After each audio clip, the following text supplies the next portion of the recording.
I think rate rationalization, Tamanna, is a very sensitive issue because now what we are talking about is predominantly those exemptions. Now, if I can talk about a couple of examples to explain it further, we have filed writ petitions for educational institutes which are today exempt. But there is a lot of tax cascading which happens because all of these input tax costs become a cost to them. They are not able to offset these. Now, if you move education institutes from exempt to 5%, there will be no revenue or augmentation which will happen. Similarly, books, these are globally exempt today. These textbooks and these books, a lot of these books are globally exempt. So if you tax books at 5%, there will again be no revenue collection which will happen because today paper is taxable, ink is taxable, printing is taxable, and plethora of other job work activities are also taxable. So what would you achieve from that? There could be certain products which are essential for lower income group. The moment you tax that, there will be a lot of hue and cry with respect to taxation on those products. So I think trimming down these exemptions is very sensitive.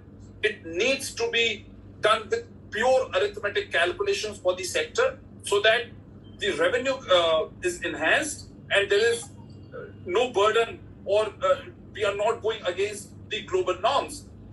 That must happen. But I think what is easier to do is to rationalize the rate between 12 and 18%. We know for a fact that, tomorrow we need to rationalize these rates, have lesser number of rates, possibly 5 could go to 8 or 6, and 12 and 18 could merge to either 16 or go to even 18. I think that must happen rather than, so this is my personal opinion, that rather than touching a lot of these exemptions, which may not result in enhanced revenue collection, I think the agenda must be to harmonize these rates between 12 and 18 and possibly increase the 5% rate to a little higher rate, not extend this compensation.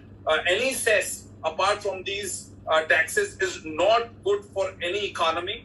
That must not happen. So that must be the last resort which must happen. So that's the issue. Similarly, certain items which we know for a fact today can result in a lot of revenue. For example, casino or gaming.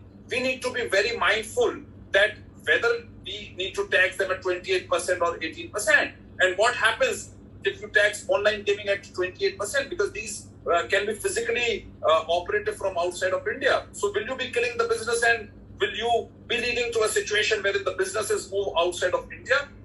Must be the thought which must be taken into consideration while implementation. Casinos, we know for a fact, are physically present in the country, either on the land or the sea, but they will continue to pay tax because the physical presence is there. But the moment you tax online gaming at 28%, the repercussions would be different.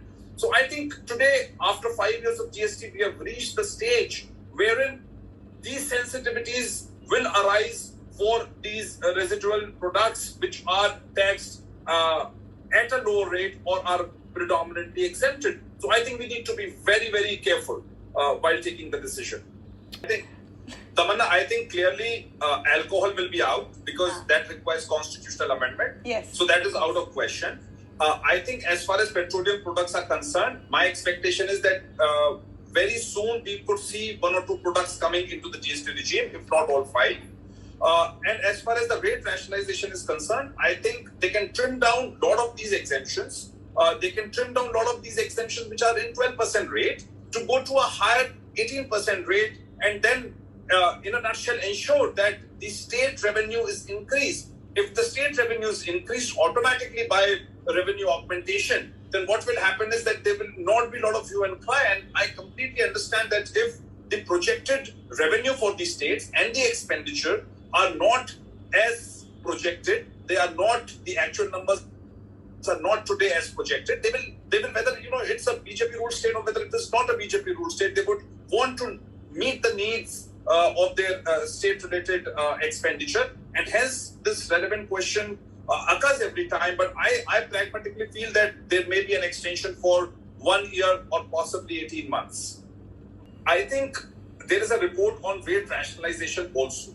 So any cess or any tax which does not go to the credit chain leads to tax cascading.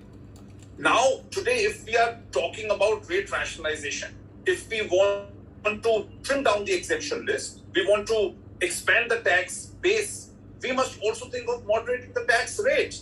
Now, these compensation cesses are basically leading to tax cascading. These may be on certain specified items today, you may call it sin goods, etc. But that must ultimately go because it does not form part of the credit chain. Now, you may trim down certain exemptions to ensure that the revenue of these states is enhanced and hence there is no need for compensation. You may trim down those exemptions, enhance the rates, do rate rationalization between 12 and 18%. That is still understandable. But this compensation cess, which is non-creditable, leads to tax cascading in a very, very certain way, and hence must be avoided at this stage because ultimately it's an exception. All of these cesses are an exception. They must be implemented only in exceptional situations. Now, this implementation into GST has happened. Today, we are completing 5 years of GST. We have a robust tax compliance and collections mechanism. So I think after 4 years of GST, this burden on industry and onto the ultimate consumer is not what we are looking for. So I think keeping that in mind, the decision must be taken to pragmatically include certain sectors.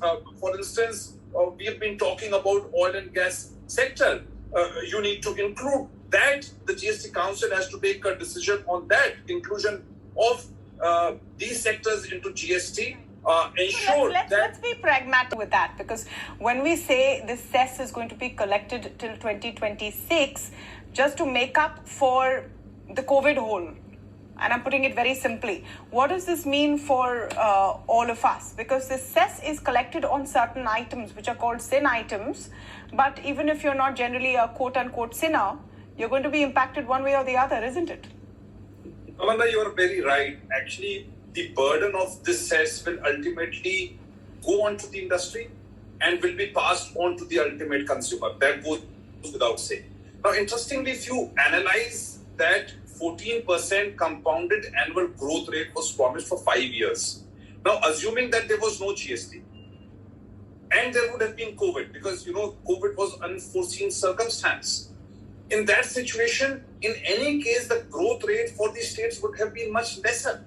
Now, today, the states are being compensated for the agreed period, for the agreed rate.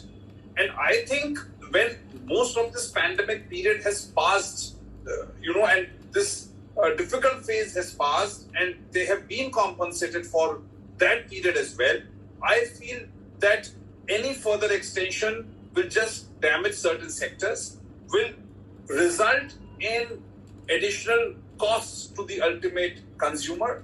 We know for a fact that today the inflation is growing and some of these items may be sin items, but most of these sectors would be related sectors. It is not just a particular sector on this. There will be compensation cess. There will be a lot of ancillary and incidental sectors related to these sectors. So all of that gets affected in some way or the other. So I think, and when do we end? I think you raised the fundamental question that if it gets extended today, will it be extended for 1 year, 2 years, and what will be the situation at that point of time? So I think when we talk about cooperative federalism, when we talk about that these states came on board for GST implementation during the COVID period and otherwise, they have got the benefit at the compounded annual growth rate of 14%. In case there is a loss which has been incurred, that has been made good. So I don't see a very bright reason for this to be extended now, because ultimately the burden will be on industry and consumers.